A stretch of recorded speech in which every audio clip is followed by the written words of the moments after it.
Hello， 大家好，我是塔塔。你有多久没有吃馒头夹蛋了呢？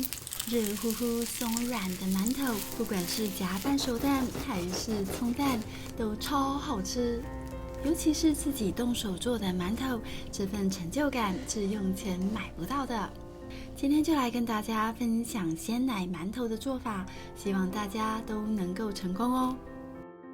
制作馒头的材料超市都买得到，材料表我列在上面，有需要的人请自行截图。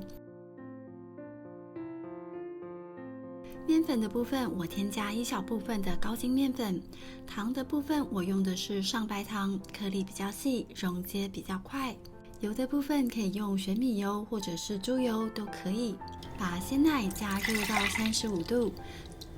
这部分呢，还是建议要买温度计会比较好。把热好的牛奶放到量杯里面来。我们给酵母1匙的糖活化酵母，把分量中的牛奶倒一些进来，搅拌一下，让酵母溶解。然后先降静置3到5分钟。现在把盐加到面粉里面来。糖也放进来，搅拌均匀。你可以用搅拌机来揉面，也可以用万能的双手。我今天很懒，不想揉了，我用面包机来帮我揉面。把温牛奶加到面粉里面来。现在酵母这边上面已经起一些泡泡了，把这些酵母通通的加进来。油的部分现在先不要加，等一下再加。像这样呢，就可以开始来打面团咯。大概设定搅拌15分钟左右。有时候生活要轻松，机器还是必要的。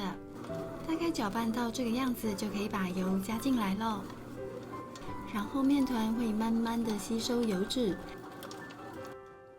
好了，现在我们的馒头面团已经打好了，是不是很简单呢？把揉好的面团放到台面上来。目前面团是这个样子，最后用双手轻轻揉捏成圆形就可以了。这时候面团不是很光滑，没有关系，先放到盆子里面，盖上拧干的湿布，休息5分钟。5分钟后来看一下面团状况。现在面团看起来比刚刚光滑一点，但是大小并没有太大改变。先称一下重量，再来分切，每一份大小尽量一样重。把切割好的面团轻轻揉捏成长条状。另外一份也是一样的做法。这一份呢，就先暂时放旁边休息一下，先处理手边这一条。双手按压一下面团，然后用擀面棍由中间往两边擀开，翻面过来，继续的再擀面，重复这个动作，直到面片越来越长。现在这个面片大概超过40公分，我们先放一旁松弛休息一下。另外一份面团也是一样的处理方式。把这2片面片擀成2条一样长度的面片。这时候你可以继续再用擀面棍来擀面，你也可以利用压面器来擀面。压面器是比较省力，也可以擀得比较光滑。不管有没有机器，都建议你分成2份来擀，这样呢会比较好处理。等2份都擀到比较薄的状态，再把2片粘合在一起。如果一次分量比较多的话，就比较容易不平均哦。现在面片已经擀平了，再来折成3折。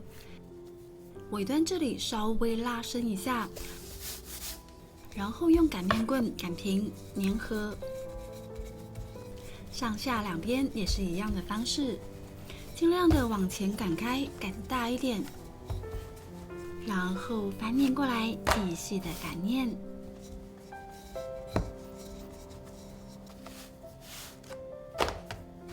像这样用力的往前推挤，面片就会越来越宽。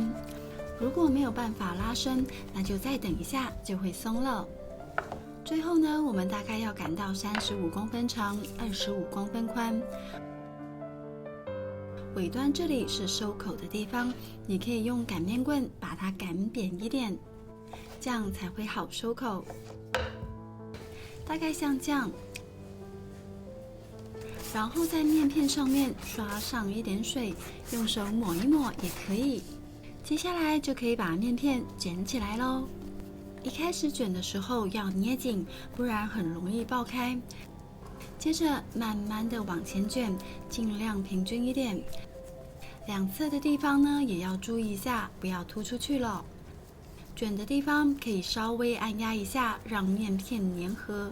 快到收口的地方，往前继续的卷上来就可以了。卷好之后呢，如果担心收口会松开，可以刷上一点水，帮助粘合。最后整理一下面卷，轻轻的搓揉均匀。目前长度大约是34公分。切割的时候可以撒一点玉米粉，预防发酵的时候表面太湿黏。先把头尾两端不整齐的地方切掉。有卷好呢，里面是密密的，然后再整理一下，确认长度。你可以依照实际的长度来决定每一卷的大小。稍微的做一下记号，这样到时候就不会手残切错了。切好的馒头生胚放到蒸笼上面来。用电锅蒸的话，可以在外锅放1杯半的水量，把蒸笼放上来，盖子盖起来。这时候按下保温键，先进行发酵。发酵的时间呢，大概是45到50分钟左右。你可以依照实际发酵的状况做判断。通常手指压下去会慢慢回弹，并且留下一点痕迹，就表示发酵好了。不过也要看馒头发酵的大小是否为原来的1.5倍大。现在这个大小，我觉得可以再发个几分钟再蒸。现在馒头差不多发酵好了，不过看起来有点拥挤。我拿一颗到平底锅这里来蒸。电锅这里呢就蒸5个。瓦斯炉蒸馒头的方法等等跟大家说明。建议第一次用有孔的玻璃锅盖来蒸，方便观察。电锅发酵好之后，就直接按下煮饭键就可以了。等电锅煮好后，自动会跳起来。跳起来之后呢，不要马上开盖，要等5分钟后再开盖哦。好紧张哦，终于要开盖了！哇，像这样白白胖胖的鲜奶馒头就蒸好啦。自己做的馒头香甜又松软，口感带有一点点嚼劲，真的非常好吃哦。大家也可以试试看用瓦斯来蒸馒头，我觉得会更松软。馒头蒸好之后，开盖是重点，记得火不要关，先开一个小缝，然后循序渐进，慢慢的开盖，这样馒头就不会缩了。至于馒头是冷水蒸还是滚水蒸，这个都不影响，主要是看馒头发酵的时间来决定。已经发好的馒头就用滚水蒸，这样时间会比较好计算。我后来又做了双色的馒头，样子超疗愈。馒头的表面光滑，身体鼓鼓胖胖的，压下去会肥弹，看起来就像是个出气包。连切掉的边边蒸出来就像糖果一样美美的。大家如果想学双色的馒头，可以留言告诉我哦。有了好吃的鲜奶馒头，就可以来夹葱蛋或者是任何喜欢的材料。把蛋液放进来煎，等蛋稍微的凝固，就可以翻折起来咯。马上把馒头回蒸一下，软乎乎的馒头超好吃。你还可以加一片起司，简直好吃到翻掉。再来一杯无糖豆浆，营养又美味的早餐就完成啦！学会了基本的馒头做法之后，你还可以变化成黑糖馒头，或者是南瓜馒头、起司馒头等等。自己做的早餐就是不一样，太好吃了！馒头的甜味越嚼越香，搭配葱蛋一起吃，是我小时候最喜欢的味道。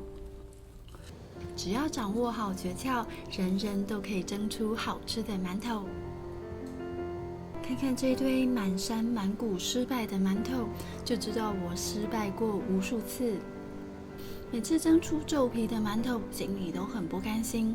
其实失败也是一种学习，才能让我从错误中学习成长。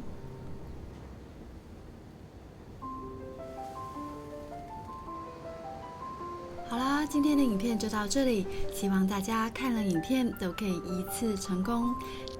喜欢我的分享，记得帮我点赞、点订阅，还要开启小铃铛哦。那我们下次再见，拜拜。